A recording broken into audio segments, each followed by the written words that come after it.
Hi, my name is Zeynep Arsel. I'm an associate professor of marketing at Concordia University. Today, I'm going to talk about morality and living better, but together. How do we navigate the moral choices we make in everyday lives? How do we interact with others and the material world around us as moral actors? Whether we're aware of this or not, many of our actions, big or small, have moral dimensions. And this includes things we buy, things we consume. Think about how much you decide to tip, which car you choose to drive, or whether you drive a car at all. How you feel about getting a haircut during a pandemic, or eating indoors at a restaurant. These are all moralized decisions. More, think about how you think of others when they make those choices. How many of us judge our friends on social media for posting photos of themselves doing things that we do not approve of? The year of 2020 was also the year of many unfollows and unfriendings.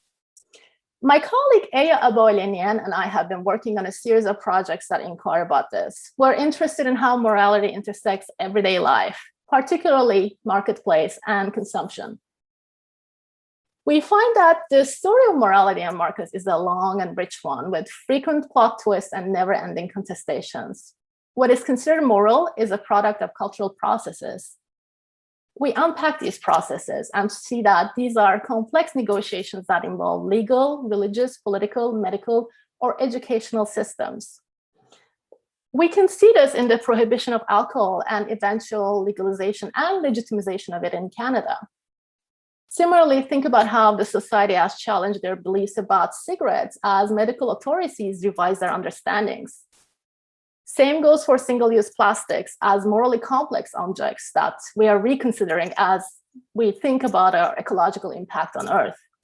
How many of you feel bad about using plastic bags? How many of you did 10 years ago? For a more recent example, think what we feel about masks compared to just a year ago.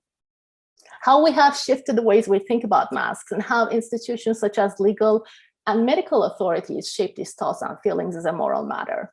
This small, seemingly insignificant object has become a focus of cultural, political, and interpersonal tensions. Morality is about social consensus on these judgments, but also usually the lack of this consensus. When we talk about morality in the marketplace, we can see it at different levels. At the most abstract level, moral tensions shape the society, even intersecting legal frameworks such as mandatory mass requirements of legalization of cannabis. But morality also affects how we live with others as social beings and how we relate to our friends and families. Aya and I studied this in the context of veganism and how what we feel about consuming animals shapes our interpersonal relations. Who gets to be invited to a holiday dinner? And what is placed on the dinner table is all about morality. A family member not eating the center place can upset the host, but so as the guests who might feel pressured to eat animals in a holiday setting. Conflicting moral positions can cause fractures in interpersonal relationships, including those with very close family members. Morality is about these judgments and the choices shaped by these judgments. What we think about as choices about personal, aesthetic, or lifestyle matters frequently have moral foundations. This can be the size of our home, the coffee we drink, the meal we eat, or our clothes. And we cannot escape the ways morality enters into our everyday lives. We have to live with the weight of everyday negotiations we have to make between being moral citizens and having a meaningful and pleasurable life. But seeing ourselves as entangled actors in a network of moral relationships and processes could also help us make better choices, not only for ourselves, but also the society we live in, as well as the earth, our non-human companions, that anybody that we share it with. It can help us to check back on our strong reactions to others' choices. It can help us find more meaningful ways to manage moral tensions. It can also help us to better understand our position in a society and how our seemingly small choices, eating out in a restaurant, have impact for others. What seems personal is always relational.